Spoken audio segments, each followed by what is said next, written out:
Chapter 69. Luli.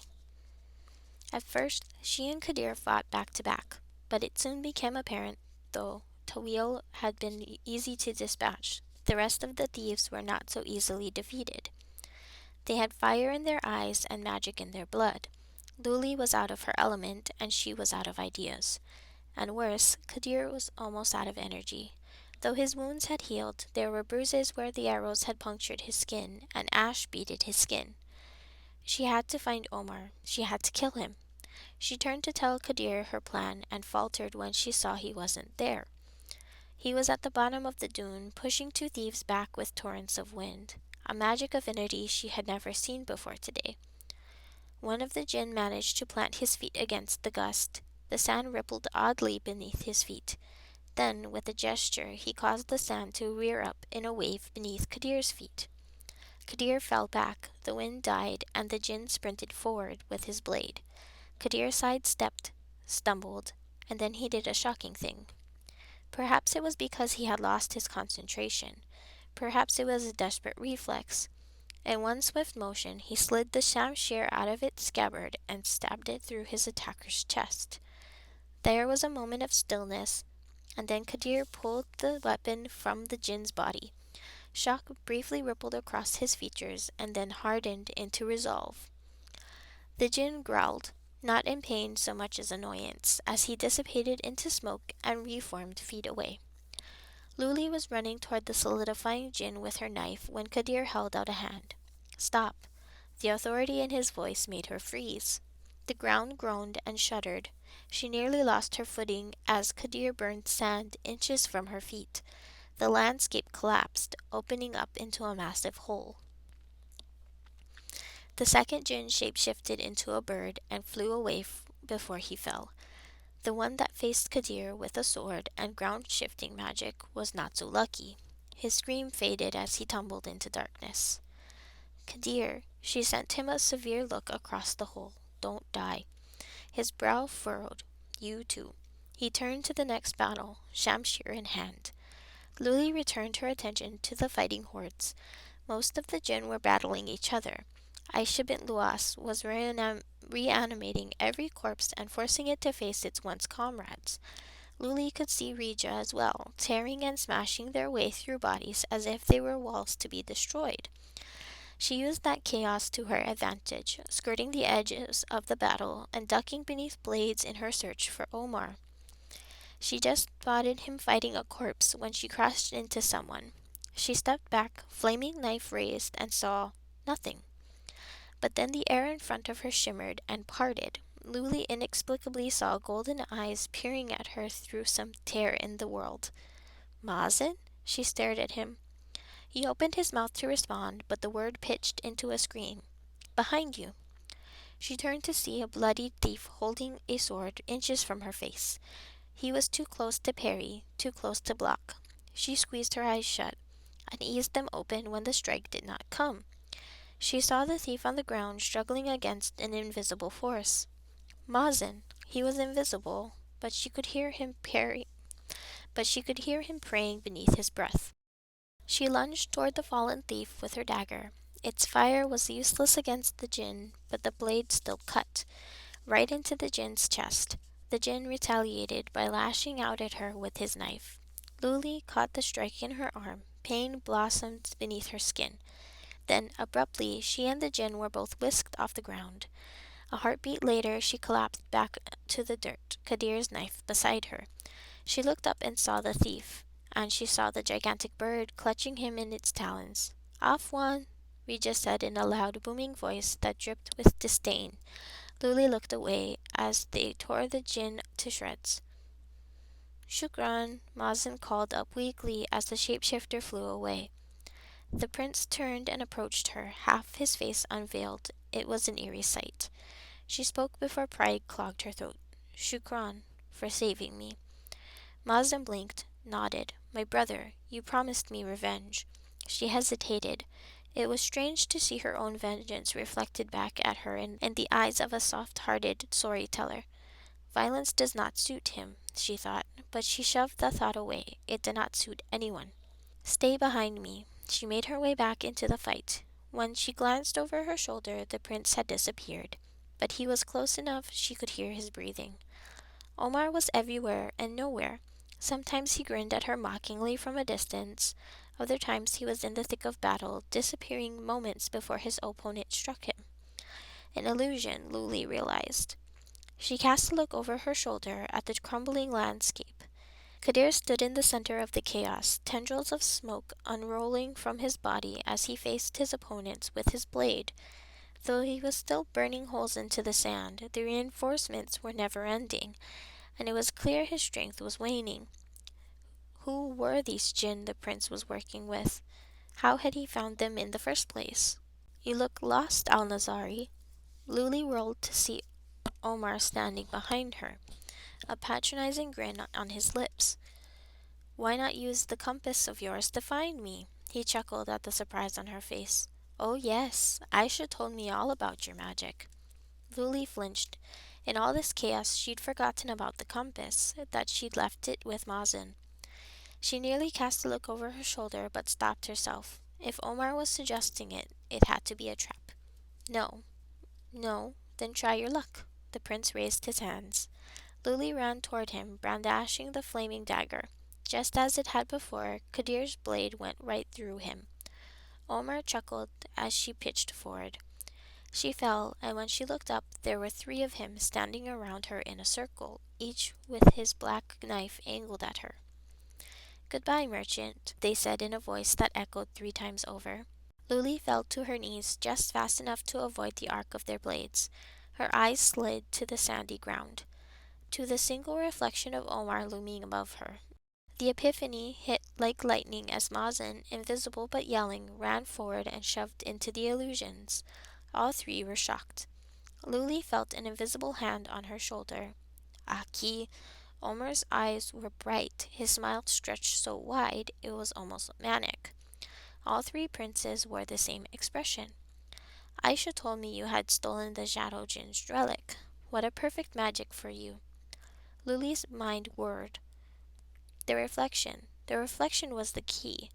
The Ifrit's relic could conjure Omar's likeness, but it could not replicate a reflection. Her eyes darted between the phantoms and the reflection until she saw the real Omar, the one approaching from their left. He would put up a fight, but Luli could best him. She could. No. She dug her fingers into the sand. How many times had she leapt into danger to prove she was invincible, only to have to be rescued? It is not weakness to rely on others for help, Kadir had said. The reflection, she murmured. The real one has a reflection. She shuddered, and then she spoke words she had never spoken before. Help me. The prince squeezed her shoulder, and then his hand was gone.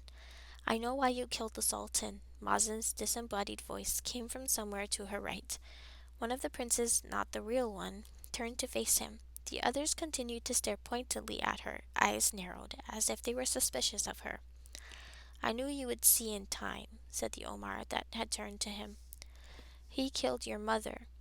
Mazen was circling the area. Another illusion shifted, searching for him. He did, Omar said lightly. He told everyone she died in childbirth, but the truth is that he saw her bleeding silver and murdered her. He laughed. Do you know why the Sultan killed so many of his wives, Mazen? It is because after his second wife's betrayal, he was convinced my mother was possessing them out of vengeance. Somewhere nearby, Mazen inhaled sharply. How would you know? One of the princes scoffed. Because he told me. You know how the Sultan liked to boast about his skills. He told me she was a monster, and that if I wanted to prove we were not the same, I had to kill for him. And did he tell you to kill my mother? All 3 princes smiled. Luli's panic faded to shock. Did you show me that memory out of spite, Omar? To break me? One of the princes chuckled. Nothing so convoluted as that. I just enjoy seeing you angry. Another illusion lunged forward but struck air.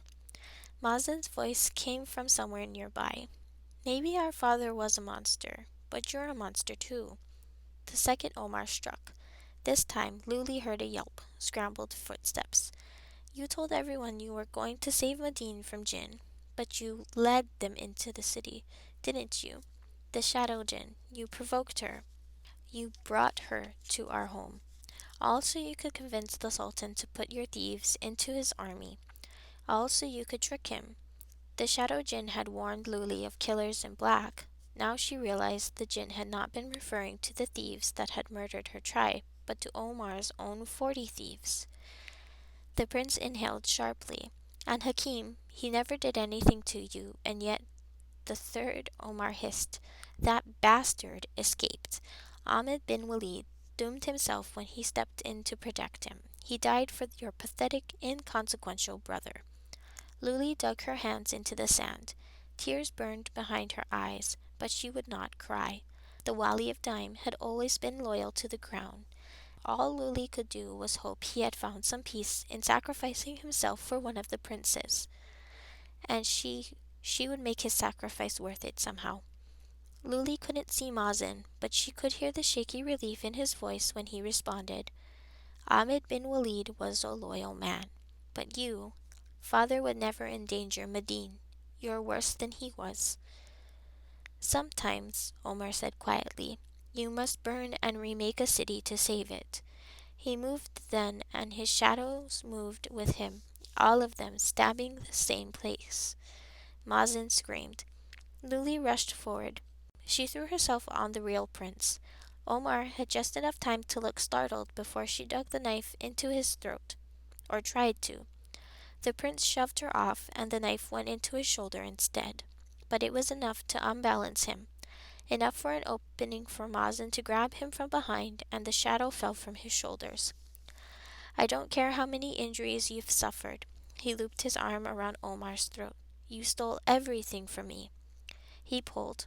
Luli pounced again on Omar. She just barely managed to pull the knife from his shoulder when he kicked her, hard, in the stomach. She gasped as pain flared through her body. The shock of it drove the air from her lungs, and she crumpled to her knees. There were tears in her eyes when she looked up and watched Omar throw Mazen off him with a roar of rage. Mazen clung to his legs and pulled him to the ground. The illusions had disappeared, but there were other, physical reinforcements approaching. Luli put them out of her mind as she crawled toward Omar. Mazen was still clinging to him, trying to grasp Omar's ear. You stole my mother, but you still have yours, don't you, in this damned relic? Luli saw the glint of silver in Omar's ear, his crescent earring, the Ifrit relic. The god's damned magic behind all these illusions. Luli braced herself. She gritted her teeth against the pain and sprang at the prince, reached for his ear. Omar elbowed her in the gut. Luli hissed and hung on until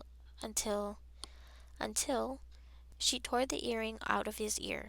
Omar screamed. Luli staggered away, the bloody earring clenched in her fist. One of the reinforcements grabbed her from behind. Blood trickled down the side of the prince's face as he approached. I'm going to kill you. His voice was soft, calm. Behind him, Mazen was on his knees, hand pressed to an injury on his arm. He looked at Luli in silent desperation. But Luli couldn't make the relic work. It was cold and dead in her hands. Despair washed over her as their enemies closed in. A few reinforcements were heading toward Mazen with drawn bows, while another group approached Omar. Omar stepped closer. He was 10 feet away, 8, 7, and then he suddenly stopped. His eyes grew wide with confusion. He looked down and saw that he was sinking. Understanding dawned moments before her captor's grip disappeared. Luli shrank away as they collapsed beside her. Their backs shredded, she could see their spine. Above her loomed Rija, transformed into a majestic bird with quills 12 paces long, a legendary rook. And yet here it was, lowering itself to the ground beside her. She startled as Rija extended a wing speckled with silver blood. She was even more surprised when Kadir slid down that wing. Before she could say anything, he grabbed her hands in his alarmingly transparent ones. I have an idea, he said in a parchment-thin voice that made her heart sink. Do you trust me? Omar's laughter sounded behind them. Whatever plan you speak of, it will fail.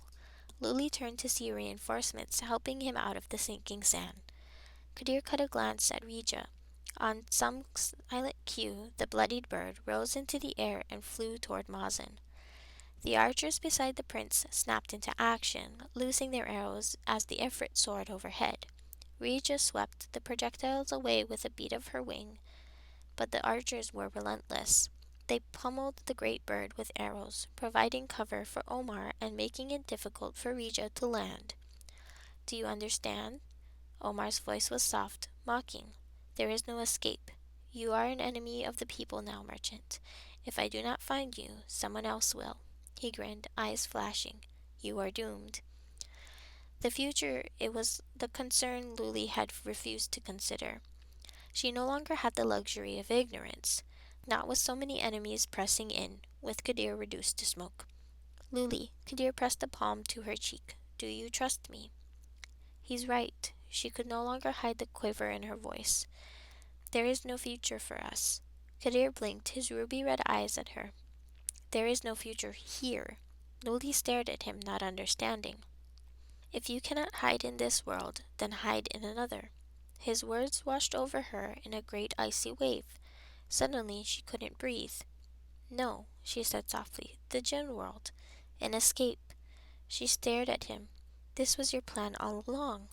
Kadir gripped her hands. Trust me. It was the reason he'd been so calm, because he'd been concocting a backup plan, and he had not told her. I'll find you again, but I need to make sure no one gives chase. I need to keep you safe. I told you I would kick your ass if you kept something from me again. I you need to be alive to do that. He glanced over her shoulder. Omar was recovering his balance on solid land. His reinforcements stood around him, weapons drawn, awaiting orders. Somewhere in the distance, fires raged. Aisha bint Luas was a blur of color, hiding behind an undead army. Please, Kadir said, voice breaking. The harried rook landed beside them again, Mazen on its back. It shuddered with exhaustion as it lowered a wing. I trust you, Luli said softly. Promise not to die. Kadir leaned forward and pressed his forehead to hers. One last time, she felt his warmth envelop her. I promise, he murmured, and then drew away. Take care of them, Regia, and I'm sorry. The the great bird bowed its head. It shall be done. Their bright eyes glinted with impatience as Luli stepped onto their wing and settled onto their back. She fixed her eyes on Omar as the bird rose into the air, held the earring up for him to see, then tucked it into her pocket. She wasn't running. She was simply retreating to live another day. Wait. Mazen shifted. Luli followed his gaze and saw Aisha bint Luas standing a short distance away from her undead army, looking at them. We can't just leave her here, he whispered. We have to save her. Aisha bint Luas stared at them a moment longer. Then she turned and walked back towards her army. Luli blinked. I don't think she wants to be saved. Arrows cut through the air before the prince could protest again.